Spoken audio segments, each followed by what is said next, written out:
చేసుకుంటున్నప్పుడు ఎంత జాగ్రత్తగా ఉండాలండి. అఖిలాండ కోటి బ్రహ్మాండ నాయకుడు వచ్చి అక్కడ కూర్చొని ఒక్క నామాలను చెప్పారు. స్వామిది వశిష్ఠ గోత్రంలో ఉద్భవించినటువంటి స్వామి ఆ రామచంద్రమూర్తి. వాసిష్ఠ మైత్రావరణ కౌండిని అనేటువంటి ముగ్గురు రసులు కలిగినటువంటి గోత్రము వశిష్ఠ గోత్రము స్వామిది. అమరామచంద్రాయ నమః అనేటువంటి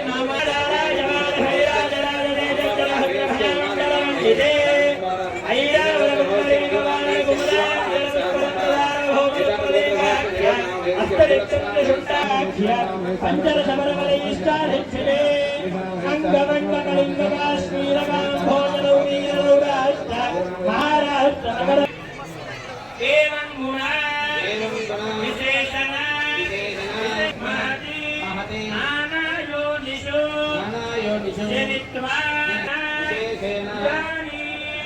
మనుష్య జన్మ ప్రాప్తవతః జన్మ ప్రభృతి క్షణపర్యంతం నవవిధాన అపనోదన ద్వారా శ్రీరామచంద్ర స్వామి